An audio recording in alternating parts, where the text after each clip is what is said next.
None of it absolves him. So when you're immune from something, it doesn't mean you didn't commit a crime. I do think as a normative matter, when we describe this, we should always talk about the crimes he committed. We should always talk of the finding that he is immune is not a finding that he is innocent. It is a finding that, the courts lack the power to adjudicate it.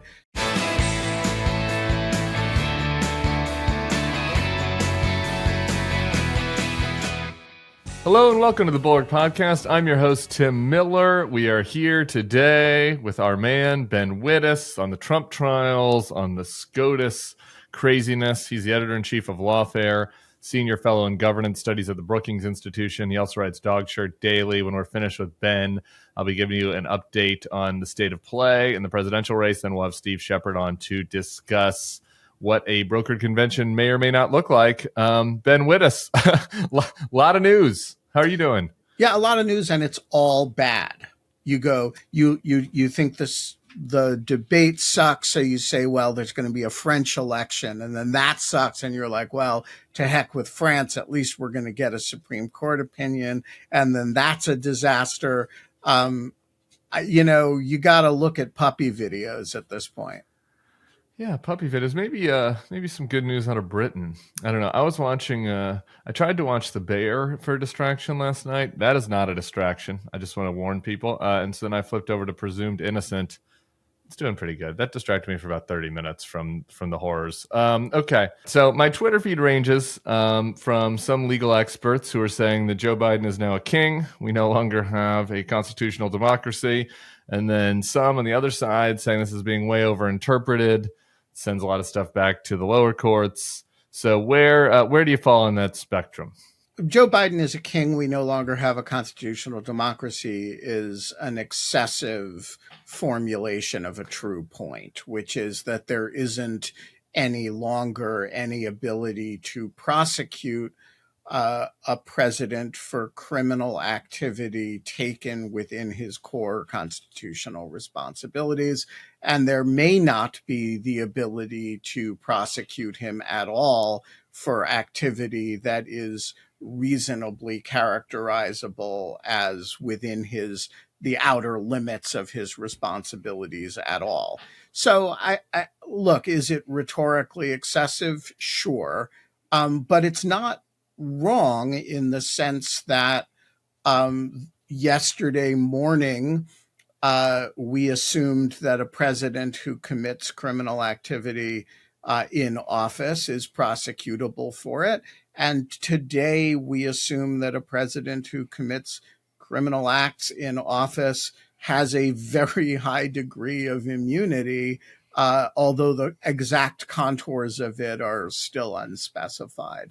Yeah, so let's talk about those contours. Yeah, so they basically broke it down into three different types of acts. Right, although they didn't distinguish. I mean, and one of the just hair-pulling aspects of this opinion is that it failed in the most basic responsibility of an appellate court, which is to give clear direction to the lower courts. I have read this thing carefully. I cannot distinguish what's in what basket. That said, there are three baskets leaking into one another, right? So one basket is the core irreducible functions of the presidency that are not regulable by Congress. So, for example, the pardon power, giving a State of the Union address, hiring and firing cabinet officers, right? These are things that are core presidential powers that the Congress can't really regulate. And so the Supreme Court says, if the Congress can't regulate them, it follows that the president must be immune from prosecution for acts of that nature. Now, whether that's right or wrong, that is the formulation of it as immunity is controversial, but the basic proposition that you can't prosecute the president for doing things that the Constitution gives to him and only him is not especially controversial. And so I think if the court had stopped there, the opinion would have been, it would have had its critics, it would have been uh, uh, debated, but it wouldn't be especially controversial. It would have knocked some facts out of the indictment, particularly about the contemplation of firing the acting attorney general and replacing him with the environmental lawyer, but you wouldn't have had everybody's hair on fire. Yeah. Okay. Before we get to the next act, though, I do want to drill in on one of those points, though, because you mentioned the pardon power, and several people I saw, including Mona Charen, my colleague, and others, pointing out the fact that, okay, well, if there's immunity for pardons, then essentially a president couldn't be prosecuted for being bribed for a pardon. Is that how you read this? Like, you can bribe presidents for pardons and have immunity? So again, this gets to a different aspect of the opinion that is, I just think, wildly incorrect. So the court holds not merely that you are immune, you can't be charged with issuing an improper pardon, but that evidence of the immune act cannot be used against you in some other charge. And so that aspect of the immunity, which just seems to me wildly excessive, does seem to prevent a bribery prosecution for a bribed pardon, a purchased pardon. You would be able to charge the bribery, but you couldn't use the fact of the pardon as either the quid or the quo. And so, yeah, I think Mona is right about that. I don't think it's an inevitable consequence of saying that core presidential acts you can't be prosecuted for. It's a consequence of a second or third or fourth step that the court goes. So the second step is to say that there's this other immunity that covers all the other professional official acts that a president may take. They don't know if it's absolute yet, or they don't say. So, for example, a veto is a core presidential function, but, giving a speech at a rally or consulting with Mike Pence about whether he should be hanged, that it's an official thing in some respect, but it's not necessarily irreducible presidential power. So they say there's a presumptive immunity there, but it can be overcome if you can show that prosecuting it would have no deleterious consequences for presidential power. So how robust an immunity that is unclear. That's my first,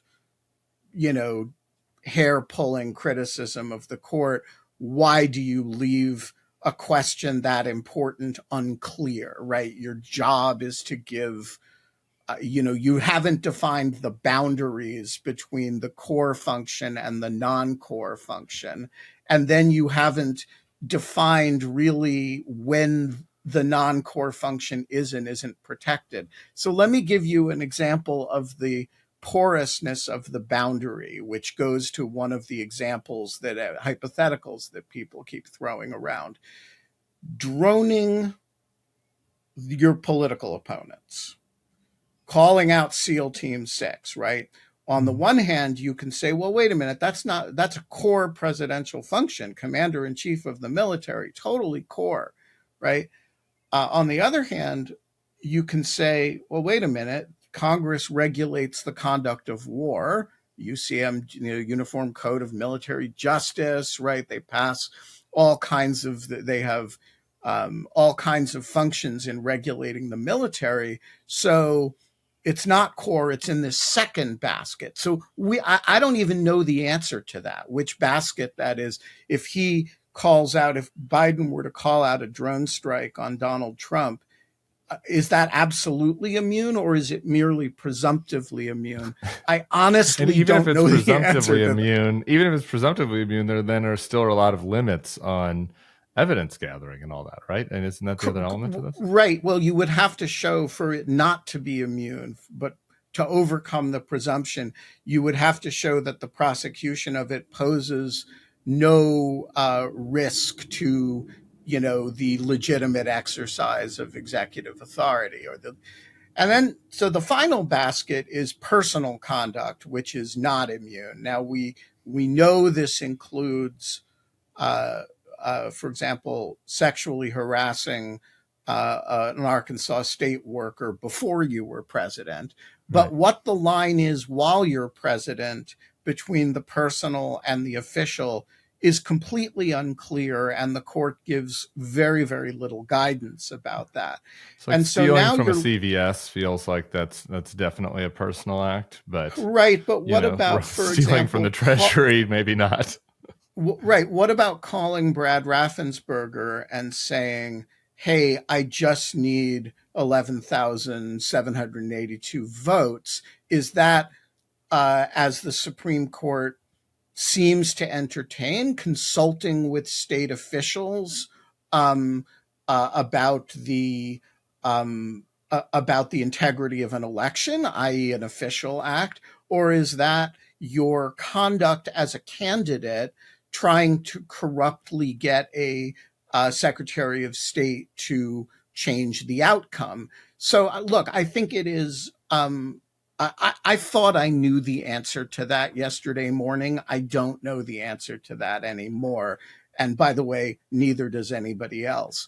And then finally, the court takes this additional step, which I think is really the most mind boggling, which is that you can't use, it's not merely that you can't charge the conduct, you can't use the conduct as evidence of something else. So, it'd be one thing to say, okay, you can't charge him for leaning on Mike Pence because that's somehow official, though I don't understand how, and it's presumptively immune. But you can use the evidence that he did that as evidence that there was some kind of corrupt slate of electors scheme going on. They say, no, you can't do that. And they don't, Amy Coney Barrett, who joins for much of the opinion, jumps off the bandwagon for that. Yeah. So that's sort of an outline of what they did. Okay. I want to go a little bit deeper on these Trump hypotheticals in a second, but first, I want to listen to President Biden's response in a 4-minute teleprompter address from the White House last night. At the outset of our nation, it was the character of George Washington, our first president, to define the presidency. He believed power was limited, not absolute, and that power always resides with the people, always. Now, over 200 years later, with today's Supreme Court decision, once again, it'll depend on the character of the men and women who hold that presidency that are going to define the limits of the power of the presidency, because the law will no longer do it. I know I will respect the limits of the presidential powers I have for 3.5 years, but any president, including Donald Trump, will now be free to ignore the law. I concur with Justice Sotomayor's dissent today. Here's what she said. She said, in every use of official power, the president is now a king above the law. With fear for our democracy, I dissent. End of quote. So should the American people dissent. I dissent. The president and Sonia Sotomayor obviously falling on the more alarmed side of the discussion here, and but it seems to me that everything that he laid out there on substance is pretty reasonable. Yeah. So again, as I say, it's the description of it as king is a little bit overheated in the sense that, kings are hereditary, right? Sure. There are other features of monarchies, but the point is not wrong. And of being above the law, being above the law, being allowed to, knowing that you wield the entirety of the executive power of the United States and you can't be prosecuted for violating the law. He's absolutely not wrong about that. Justice Sotomayor is not wrong about that. And I think it is, I thought his statement last night was excellent. And I thought the subtle point that he made by saying, I know I will respect the limits of presidential authority, that respect is now voluntary, is, and that you're purely relying on character as as the check, because the check is not that we'll fucking prosecute your ass after the fact. The check is not that we'll impeach you, because, by the way, the president will always have, enough votes in the Senate to prevent impeachment from being meaningful, at least in this political environment. And so the check is your character. And I do think that's a good theme for him,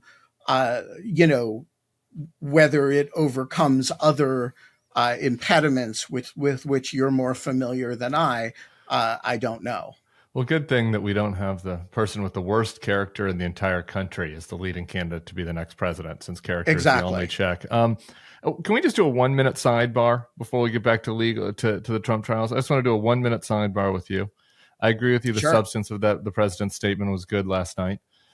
He has some new bronzer, it looks like. But that 4 minutes was the only time that he was public in the past 48 hours. My alarm, as people know, is extreme as a political matter, literally more than as like a functional matter of the government. So, I'm just quizzing people. So on the scale from me, extremely panicked about the situation that we're in politically, to the Biden campaign, which says that he's vigorous and there's no problems here, where do you fall on that scale? I'm less temperamentally inclined to panic than you are, just as a matter of sort of baseline anxiety, I think. This is true. Me and my brother, I said to other people when we're talking about our sports teams, it's like, you have a good quarter and I'm like, we're winning the championship. And you have a bad quarter and I'm like, oh my God, we need to trade everybody. So I do recognize that weakness in my temperament. That's, I didn't say it was a weakness in your temperament. It may be a weakness in mine, because sometimes the situation calls for panic. Look, my analysis of the situation is not different from yours. During the debate, I threaded, or whatever, I don't know what the verb is for that. I posted, I think. I bleated that Joe Biden needs to reflect on his performance in this debate and then do the right thing. I stand by that. I became convinced during that debate that he should not be the candidate. That is not up to me. As best as I can tell from the DNC's rules, it is entirely up to Joe Biden. If he chooses to proceed, I will support him. And I will have, the slogan, vote for the codger, it's important, or, sure. Codgers, not criminals. But look, he came out of that debate having had the mask pulled off. I honestly have doubts about whether he can win, and I have doubts about his performance capability. And so, I'm worried about it, very, very worried about it. And the sequence of that debate happening and then the Supreme Court ruling is a very stark sequence that we cannot count on the criminal justice process to create accountability for Donald Trump, either retrospectively or, God forbid, prospectively. And we cannot count, I don't think, on Joe Biden to responsibly assess his own limitations as a candidate. And frankly, as I don't pretend to understand how this all interacts with his capacity as president. I'm willing to believe that he's wise and fine in private settings, if that's what people who have been in those settings with him are saying. I don't really have an opinion about that. The fundamental duty is to win, because the capacity of the other side for evil is so magnificent. And I just don't think, so yeah, I would say I agree with you, but in a more somewhat low-key way. I also don't have large numbers of people harassing me on Twitter about that's it. fine. I can take the harassment. Because I agree with everything you said. So that was a dark and measured sidebar. And I mean, my request is also, I will be with Joe Biden. My request is simple, though. I would like for him to recognize that he's losing this campaign right now and to act accordingly. And being in hiding for 48 hours is not assuaging my concerns at all. It's exacerbating them. But anyway, for tomorrow's podcast at much greater length. Back to the Trump trials of this. Sarah Isger over at the Dispatch wrote this: the Trump people and the left's court haters are hot to trot on this being a complete victory for Trump. The delay is undoubtedly good for Trump, but as of now, it looks like all but one of the January 6th charges will probably move forward. What do you think about that? I don't have any idea how she can purport to say that. I certainly hope she's correct. But under this opinion, Judge Chutkan, the district court judge in this case, needs to assess every allegation, perhaps fact by fact, for immunity. First of all, she's going to have to hear from Trump's lawyers about each and every fact, each and every paragraph of that indictment. There are going to be, I agree with Sarah, a lot of them that are not plausibly official, but are personal. But there are going to be some of them that are in this muddy zone that are, plausibly within the outer perimeter as the court understands it. And those are going to you're going to have a question about whether those are whether those can go forward. So I'm not saying she's wrong.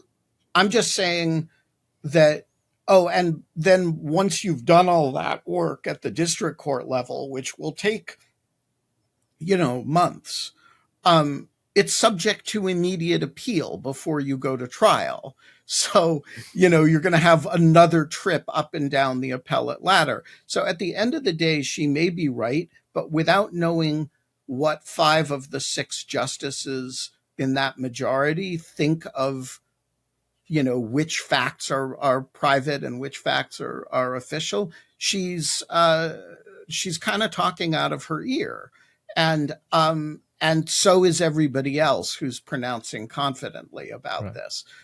I will want to say the 5 of 6, just to clarify, because you've already mentioned this, the 5 of 6, because Coney Barrett in the Cocoa Currents did speak specifically about the elector scheme and, saying that she did not think exactly. I think Coney Barrett has shown her hands about what's private and what's official in a way that the other 5 have not. Then look, the implications don't end with this case. People say, okay, the South Florida case is fine because it only involves post-presidential conduct. But remember, a bunch of the evidence of it involves the hoarding of those documents, is presidential conduct, and probably involves official acts that he will claim immunity for. Yeah, the Georgia case, South Florida, right? I mean, like the literal transfer of the documents to Mar-a-Lago. Right? Yes, but also his packing of those boxes, his hoarding of that material, all took place while he was president. Right. Finally, the Georgia case is largely the same conduct as the federal case. That's all on hold. But we're going to have a very serious set of implications for that if the case ever unlocks. And then the New York case, there are isolated facts in it that took place while he was president, including a presidential tweet. He will surely go and try to have that case overturned. The New York Times says he already has, although I don't have independent confirmation of that. So I think it has broad implications for a bunch of those cases. And that's not to say the sky is falling. It could be that those implications are very manageable just based on the limited guidance in this opinion. We just don't know. Okay. And so Trump then has obviously been bleeding. Just want to correct the record earlier. You don't bleat. Only Trump bleats. You Okay. send considered posts on threads.com. Okay. But he's been bleeding that this does kind of absolve him of New York. And obviously we have sentencing in 9 days. What's your sense on that? So I think his argument in the New York case is quite weak, and I don't see any reason to believe that Justice Merchan will accept it. I doubt that the appellate courts in New York will accept it. It affects a very limited amount of evidence, and so the evidence that he can show prejudice as a result of this, I think is minor. That said, you could appeal to the U.S. Supreme Court after this goes up the New York appellate ladder. And again, who knows how justices will think about that. So I would say it's a very outside chance, but it's not a zero possibility. Sure. I do think Justice Merchan is likely to proceed with the sentencing. And one technical point, none of it absolves him. So when you're immune from something, it doesn't mean you didn't commit a crime. It doesn't mean, if a diplomat from a foreign country murders somebody, they're guilty of murder. Our courts merely don't have the power to try them, right? And so I do think as a normative matter, when we describe this, we should always talk about the crimes he committed. We should always the finding that he is immune is not a finding that he is innocent. It is a finding that, the courts lack the power to adjudicate it. So just as a member of Congress who releases a whole bunch of classified information on the floor of the Senate, they still released classified information. They committed the crime. They have speech and debate immunity, right? I do not want to concede ever that if we if we have to drop a charge from or 2 or 3 or all of them from the January 6th case, he's still a criminal. That's not exoneration. That's a good point. Okay. I have one question about just kind of how outraged I should be about this court and their actions and just kind of the plain absurdity of a couple of their decisions. And then I have a couple quick, I know that rapid fire isn't really your cup of tea, Ben, but we do have a couple questions from our Substack, from our Bulwark Plus subscribers. Mm-hmm. But these two comments from Chris Hayes and Mona Sharon just really stood out to me. Chris wrote, grimly hilarious to compare the textual foundation for disqualifying Trump for insurrection right there in the 14th Amendment and the foundation for absolute criminal immunity for official acts, which is nowhere to be found in the Constitution, despite explicit grants of other forms of immunity. Mona adds, trying to absorb the Supreme Court immunity ruling, POTUS is immune from prosecution for all official acts, yet the Constitution itself says presidents can be impeached for treason, bribery, and other high crimes and misdemeanors. And it explicitly says the president can be impeached and prosecuted. I just that is the thing that is like the most outrageous about this, right? I mean, this is just on a strictly textual basis. Like this has been an absurd run of rulings. I completely agree. I think and it goes back a little further than that. There, it is very hard. and I say this as somebody who I am not a particular critic of conservative judging as a, there are a bunch of judges on that court, conservative judges whose nominations I supported. I am not a hair on fire person about the courts. It is very hard to look at this string of rulings and not see that the that the textual fidelity of the court is directly dependent on who is the president. I'm just not going to spend time trying to square the circle anymore. The Constitution says Donald Trump is uh, uh, disqualified from further office and trust, and it also says it does not say that he is immune from prosecution, and the court finds the former point not to be in the Constitution, though you can read it, and the second point to be in the Constitution, though you can't. Fucking outrageous. Okay, let's go to the Substack questions. First, can Congress change the law to establish limitations to the Supreme Court doesn't create? Is there anything that Congress?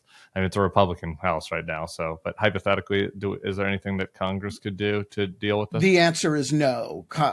If there's a presidential immunity that's found in the Constitution, the president is immune, and Congress cannot remove that immunity. As related to that, then, if and you mentioned earlier that the likelihood of a president getting impeached and convicted in this political environment seems to be basically zero. But hypothetically speaking, if Congress impeached and convicted, does that open up prosecution for all acts covered by immunity? Apparently not. So Bleak. And again, this is notwithstanding what the Constitution appears to say in the impeachment judgment clause, which is that, I don't have the clause right in front of me, but that the president shall be liable post-conviction in impeachment to prosecution in the ordinary course of law, right? It's something that's very close to the language. And notwithstanding that language, so Trump's argument was he can be prosecuted for anything that he was convicted of in impeachment. But the court's argument is, no, you can impeach him and remove him, and you can still prosecute him, but you can't prosecute him for the official acts subject to the caveats about that. I'm sorry. I just have to laugh just thinking about macabre laughter is the only thing that you can do in these situations. Just thinking about fucking Mitch McConnell, talking about how he was not going to convict Trump because the law was going to take care of it. And now we have the conservative Supreme Court saying that the law can't take care of it. And, it's just. You can't impeach him because he's out of office and the law should take care of it in criminal prosecution, and you can't prosecute him because of immunity, or at least there are serious limits on your ability to prosecute him. And so it's just Calvin Ball. Did you ever read Calvin and Hobbes? It's just Calvin Ball all the way down. Calvin just gets to change the rules so that he wins no matter what happens. But you're allowed to declare Hillary Clinton a criminal by pointing your finger at her, right? Lock her up. Yeah.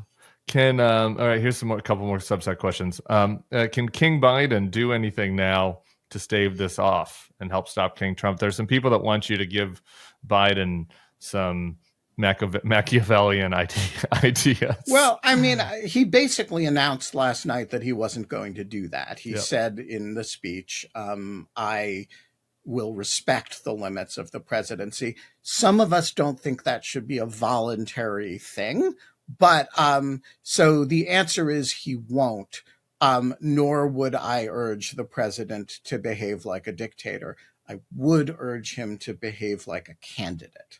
Same. That's exactly where I am. And I continue to have nothing but respect for Joe Biden and the way that he's handled himself in the face of all these attacks on his family and extrajudicial efforts by his opponent. And by continuing to abide by the norms, it is admirable. But he also needs to take seriously the threat, and that reflects on his candidacy and the choice that's coming up. Okay, why did the court feel like they had to rule on this like so expansively when there's never been a problem of a president being pursued for official acts? I think that's a profound question, and the answer is completely unintelligible to me, which is one of the reasons that I did not see this opinion coming. Despite the oral argument, this opinion is kind of like if you take all the worst questions, that the most suggestively bad questions that every justice asked, that's this opinion, and I really did not believe that was going to happen. The reason is exactly the rationale behind the question, that there was no reason to do this. Okay, the last one, it's not the last one. We had many, many great questions from you. We have great Bulwark Plus subscribers, but I did my best to pick out ones that we could do quickly. But the self-pardon issue, which we've mentioned a couple of times on past episodes, but now this question is, if a future President Trump committed crimes that were clearly unofficial acts, couldn't he just self-pardon, since pardons are official acts, and nobody would have standing to bring up that challenge? So look, I have always taken the view that the court would never tolerate a self-pardon. I will not say that today. And yes, the consequence of a self-pardon is that it would be hard to review as a general matter. The only party withstanding to challenge it would be the Justice Department in the next administration could try to bring a case. You plead the pardon, the Justice Department contends the pardon is invalid. The problem in this situation is that if Trump gets elected and he makes his case go away, and he would probably do it administratively, not by self-pardon, then the case is over. And so it's been, I think you should all just get used to the idea that if Trump gets elected, these cases are going away. And he will not, they will not, by one means or another, they're going to disappear. But yeah, we have a question now. A lot of the underlying conduct can't be prosecuted, and some of it can, and there's an open question about whether the president can pardon himself for it. Okay, I said that was the last question, but we have a little breaking news item here. The Manhattan DA's office said Tuesday it would not oppose Trump's request to file a motion arguing his conviction should be tossed, a move that will almost certainly delay Trump's sentencing. This guy's the luckiest son of a bitch in the world. I don't know if you have anything on that, but... So I'm not sure why it would delay his sentencing. Maybe it will, but as I say, I don't think that motion is going to be particularly strong. So maybe it delays it by a couple of weeks or so. But I do think Trump is going to proceed to sentencing. Ben Wittes, thank you. What a pleasant report that was from the hammock. So tell me, is your world, the political world, or my world, the legal accountability world, which is darker? I think it's a really close call, and it's something that I'm gonna have to marinate on between now and our next get together before I can give an official answer. And the merger of the two, where they crash into each other, is really creating dark. One of these horrible monsters, like from Transformers or He-Man or something, that combines like the two evil powers into one super monster. Anyway, Ben Wittes, thank you very much. Okay, up next, we're going to have Steve Shepard. We'll see you. Stick around. Feeling overwhelmed by the state of politics? Finding it hard to get motivated? You might be suffering from erectile dysfunction, but Pod Save America has got the cure. Talk to your doctor about tuning into Pod Save America every Tuesday, Wednesday now, and Friday for a real talk conversation about the latest, biggest election of our lives, and zero old guys yelling at you about the kids these days. Where else can you get that guarantee? Nowhere. Listen and subscribe to Pod Save America on your favorite podcast platform or watch on YouTube. Pod Save America is not approved by the FDA. All right, and we're back with Steve Shepard, fellow GW Hoops superfan. It's been a rough decade for us. Senior campaigns and elections editor at Politico. Also, he's our chief polling analyst. We're not going to be talking Atlantic 10 basketball today, unfortunately, Steve. Actually, that might be fortunate, given, like you said, the sad state of affairs over the last 8 years or so. I mean, I don't know. The state of affairs for GW basketball has been bad, but is it as bad as the Biden campaign's state of affairs? I guess that's a close call these days. So I wanted to talk to you because there have been these discussions. We've been having these discussions in the Bulwark. Okay, if Joe Biden can't do it, then what? These if-then conversations. And some listeners, some people have wanted to hear like the practical, what this looks like, rather than just sort of wish casting and fantasizing. So I wanted to talk to you about this because you've been covering conventions and delegates and politics, campaigns for Politico, and I think we're out with the first story about like what would happen if, like, literally before the debate was even over, it felt like your story was out. So I figure you could get our folks up to speed. Does that sound good? Yeah, no, that sounds great. And I think for a lot of folks, it certainly was the case here in our newsroom. I'm going to back office here in the Politico newsroom, but we were all here last Thursday night, and about halfway through the debate, when we had that first commercial break, that's when all of our editors gathered and sort of decided that people might be interested in what the mechanics are for at this stage when all the primaries are over and all the delegates have been awarded and pledged. How does it work if the presumptive nominee didn't want to be the actual nominee? Exactly. So I want to just start with that, with the basics. So Jen Psaki was on and having a heated disagreement with my colleague Bill Kristol on This Week on Sunday, where her side of this case was that it would be very, very messy. And Bill was making the case that it was like maybe not necessarily. I sort of lean towards the Bill side of that argument, but I wanted to play it out. So if we go through the basics here, we should just start with the first assumption is that this means that Joe Biden decides that he's going to back out and give his delegates up, right? Because there's not going to be like a challenge to Joe Biden on the floor, right? No, keep in mind, Joe Biden won about 95% of the delegates during the Democratic primary season. Uncommitted got a few. You may recall Jason Palmer winning the caucuses in American Samoa. He got a couple. But Joe Biden, the vast, vast, vast majority of delegates are not only pledged to Joe Biden, but it's been the Biden campaign and the state parties who have selected the individuals who will actually serve as these delegates in the roll call vote. And, a lot of times these folks are selected for their loyalty to the party. Right. And their loyalty, in the case of the Biden campaign, to the president. So the idea that this could happen without President Biden agreeing to forego the nomination it's pretty fanciful. Who would have thought? Jason Palmer, potential power broker with his 8 delegates, whatever he has. All right. So let's say then that Joe Biden makes his choice of his own volition. Then the next question is this: is it an open convention? Can he just pass the delegates over to Kamala? How would that work? Like, let's think about let's say they tried to do it clean.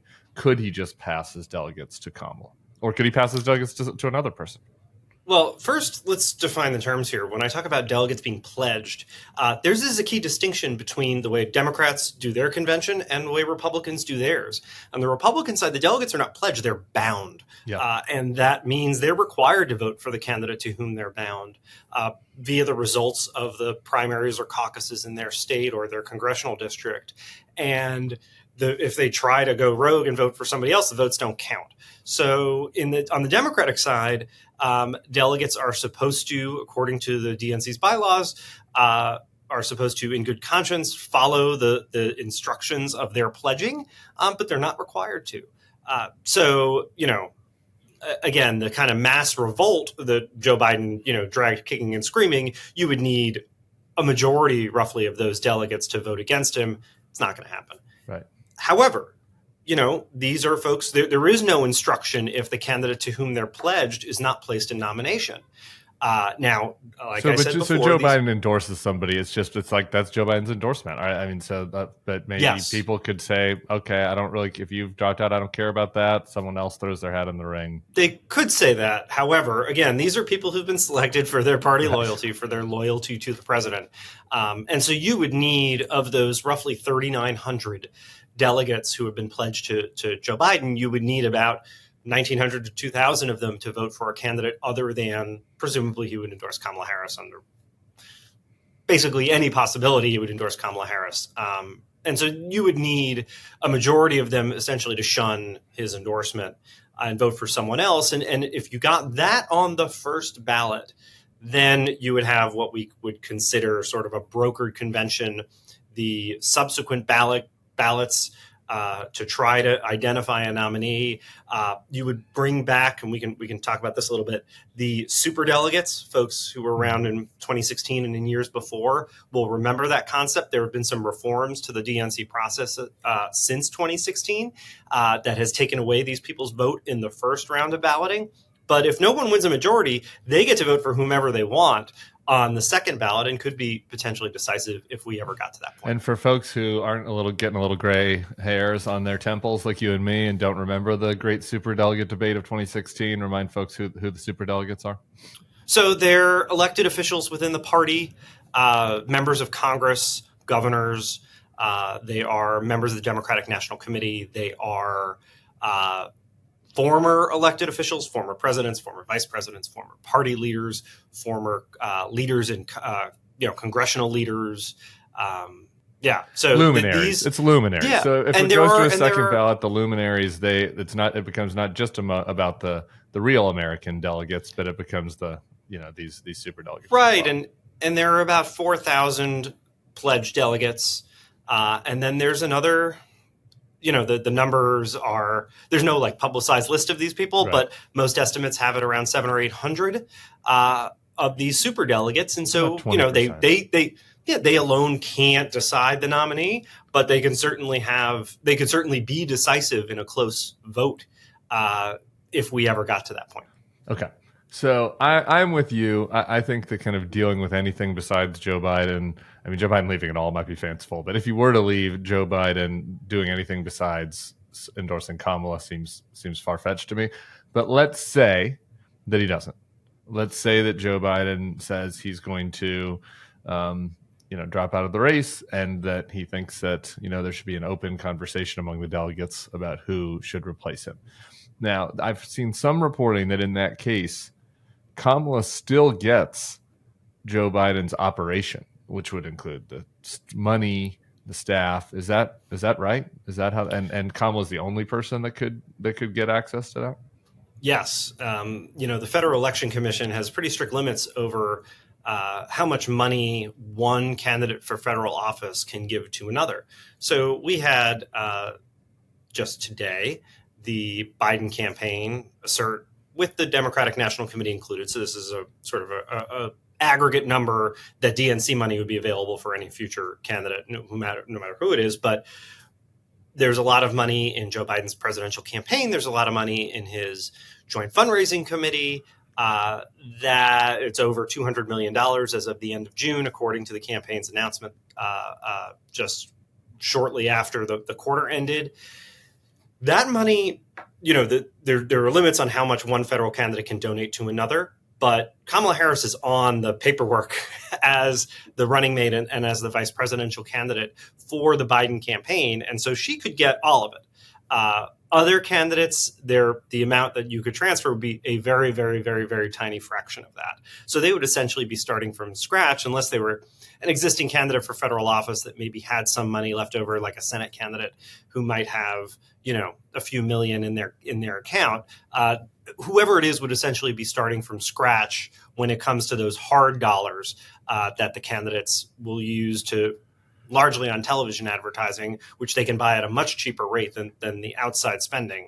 It would be very difficult for outside groups to sort of make up that difference because they pay 5-10 times more for the same TV ad that you might see on TV. If it's from a super PAC, they're paying a lot more to show that to you than if it's from a political a candidate themselves. Yeah. So this is the one area when I've been hearing feedback from people. It's like, Tim, we can't do this. The convention chaos is a problem. The ballot is a problem. Maybe I want to get to that next. The money is a problem. The money is the one area that I'm like a little, I'm not that concerned about that. I'm not impressed by that as a potential problem. And like I said, I think Kamala is likely the choice anyway. And so she would be able to have, the entire war chest.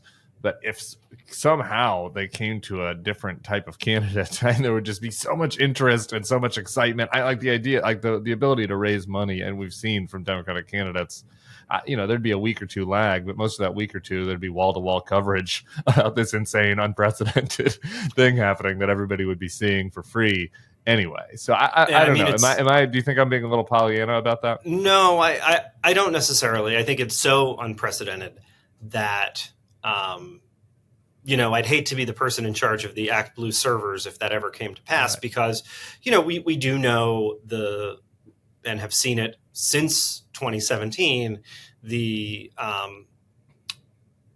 fear that a lot of small dollar or online Democratic donors have when it comes to Donald Trump, both as president or as a presidential candidate, has been an extraordinary motivator for Democratic fundraising. That's been, abundantly clear from January 20th, 2017 until now. We've never had this kind of scenario where everything would be sort of spun up right from scratch. And it seems clear to me that even as there's been some fatigue among longstanding office holders and the money they're able to bring in now compared to what they were able to bring in say 2018 or 2019, the reality is that, everyone, whoever gave on Act Blue would be coming to whoever this new person is, as long as it was someone who excited them and excited the party. I do think that's true. I think it would break a lot of records for fundraising in that moment. But also remember, the person would be starting from zero. And so you'd have to even remotely be competitive with the Trump campaign, which is actually doing a much better job of fundraising over the past couple of months than before, and seems to actually be able to raise money that doesn't go entirely to legal fees now. Yeah, that's fair. I also think I'm of the view that TV ads in presidential campaigns have pretty minimal impact compared to other races at this point. I mean, Joe Biden has outspent Donald Trump on the airwaves by lots and lots already to basically little effect, hopefully little effect, actually, because if it's been to significant effect, that means he's losing by even more without the ad advantage. So I want to get to the ballot part, but just really quick, going back to this convention chaos question. So if Joe Biden drops out, if he endorses Kamala, I assume it'll be pretty clean. But going back to your question, let's say other people throw their hat in the ring. Like, have you had conversations about what that looks like? Like, could they, I don't know, like have a debate, have a forum? Do they go to these states and meet with the convention delegates? Like, is there any? I guess you can't really do reporting on this because if it would leak if Gretchen Whitmer said that she was already planning how she was going to go meet with the Texas delegates. But like, what do you imagine that could look like? Well, I imagine it would take place under a very compressed timeline. We were all thinking about the convention as this thing in Chicago in late August, but the reality is that Democrats have said they're going to use a virtual roll call to choose their nominee, very likely sometime this month in the back half of July. That roll call could be as early as Bloomberg's reported July 21st. I'd heard maybe something the week after instead, but we're talking about 3-4 weeks tops from now. So whatever, and it would happen all virtually, which would kind of, for some Democrats worried about the shades of 68 or convention floor chaos, either on the floor or outside the convention hall, to use the 1968 example. I'm not sure that would come to pass because theoretically, under this scenario, the nominee would be chosen in this virtual roll call, even if it got messy, even if it required multiple ballots. And then the convention the following month could still be this television show that is a big show of unity, the whole party coming together to the extent the Democratic Party can ever come together. That would still be the case. In terms of what the 3 to 4 week stretch would look like, I think certainly you would see the veil lifted on what some of these other folks might be doing. Right now, I personally think what they're doing is mostly about positioning for 2028. Right. And, if this isn't going particularly well for President Biden, if he's going to be the nominee and he were to lose, or even if he were to somehow win, he would be obviously ineligible to run again. You want to be seen as a good soldier for the party, kind of when the party needs you most, showing up, not shoving the old guy out the door, and if the old guy decided he wanted to leave, there you are. Right. In addition to that. So it kind of serves two purposes to me, probably 95% about 2028 and 5% about the break glass in case of emergency scenario. Yeah, no, the Zoom roll call has been really lost in a lot of these conversations, as one of my favorite listeners keeps texting me, because especially in the Kamala scenario, like in theory, there could be a clean pass off, where the delegates, choose Kamala by essentially acclamation in this same Zoom convention, roll call that they were planning on having anyway because of the ballots. And, like you said, like that would eliminate all of the messiness. Now, that who knows, right? Like once you open a Pandora's box like this, somebody else might say, well, wait a minute, I want to challenge. And then how do you do a Zoom ballot, where there's multiple candidates, right? Like, it could get complicated, but it could also not, I think, is an important point here, particularly if it's the vice president. Yeah, and the typical sort of movement of candidates from hotel suite to woo the various state delegations that we've all read about. Certainly, you and I are not old enough to in have the campaign trail. that. I'm thinking back to the old days. Making of the President, 1972. All of that stuff. That would take place via phone and Zoom, and it'd be very furtive. Very sort of 2020s era. Yeah. For sure. Okay. So then let's talk about the ballot side of things. So the reason why they're doing the Zoom roll call is because of the Ohio state law, I guess, about when candidates need to file by, which is before when the actual DNC convention is. The Democrats aren't going to win Ohio. So in some ways, this is kind of a meaningless point if they do have to extend it past. So my question is, what about these other states? There's been some discussion that Heritage is going to sue and thinks that they might have standing in, I think it was Nevada and Wisconsin, maybe one other of the swing states that might actually matter. What's your sense for the ballot side of things? Well, look, I think that's also one reason why sort of time is of the essence, because, we have in-person early voting starting in a lot of these places in early to mid-September. Which seems sort of crazy early, especially if there is a new candidate who needs to introduce themselves to the broader electorate. I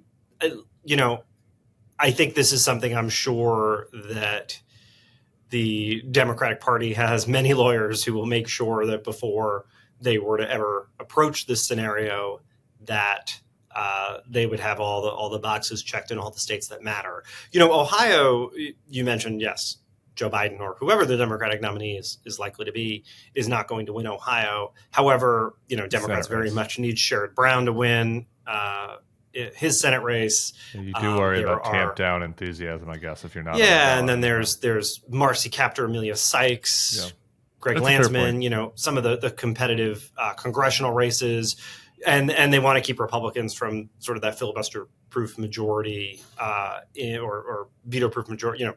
Super majority in the state legislature. So there's more to worry about there. Look, I think if this were to ever come to happen short of, an incapacitation scenario, I'm pretty sure they would have all the legal boxes checked before they tried it.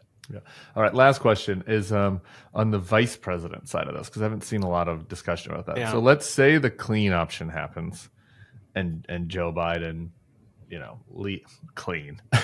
we're in really strange times, relatively clean given the situation, where Joe Biden chooses to leave the race, endorses Kamala Harris. She wins on the first ballot.